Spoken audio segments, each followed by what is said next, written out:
Entrez, entrez, bienvenue. Cette petite ville-là, non loin de Casablanca, qui sert à la fois de bureau, de studio et d'atelier, abrite des toiles de tout poil. Ici, on aime l'abondance, on aime la multiplication. Et pour Denis Morel, le maître des lieux, tout est prétexte à appliquer le concept qu'il a baptisé « bouquet de beaucoup ». Qu'est-ce que c'est le bouquet de beaucoup?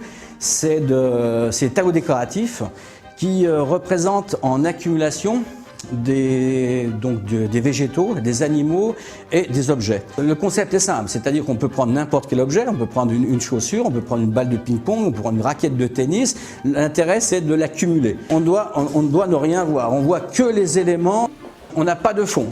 Les œuvres de Denis Morel sont vendues partout à travers le monde. Pourtant, la plupart des toiles qui portent sa signature n'ont pas été peintes par lui. On le sait, le Maroc fait partie des pays où pirater et copier sont un sport national. N'importe quel artiste s'indignerait et cultiverait un légitime sentiment belliqueux envers ceux qui copient ses œuvres. Mais il n'en est rien, ni rancœur, ni amertume. Alors quel est son secret? Naïveté excessive? Philanthropie aveugle? Ou cynisme réfléchi?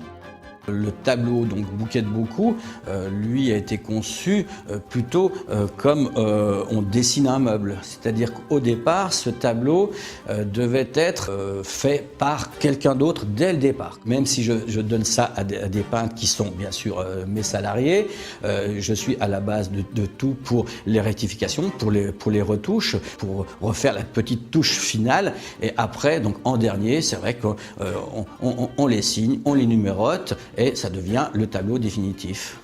En effet, ces copistes travaillent avec son consentement et ils sont même employés par lui. Ainsi, Denis paye des artistes peintres pour exécuter ses œuvres. Mais il ne s'agit pas de copies faites à la va-vite. Et bien loin de la bricole, avant que ne naisse l'œuvre finale, un processus méticuleux est appliqué pour optimiser rendement et qualité.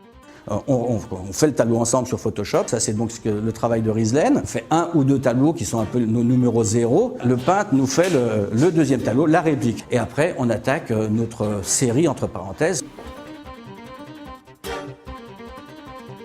Ce que je voulais au départ, c'est que justement chacun puisse gérer une couleur à la fois. On a vu que c'était absolument impossible, donc chaque artiste s'est spécialisé. Et pour peaufiner sa démarche, Denis Morel a même pensé au côté pratique pour l'expédition et le transport de ses toiles.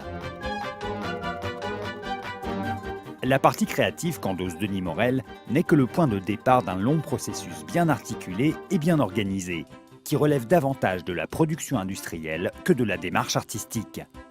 Alors, objet décoratif ou œuvre d'art? À vous de juger si bouquet de beaucoup, c'est de l'art ou du cochon.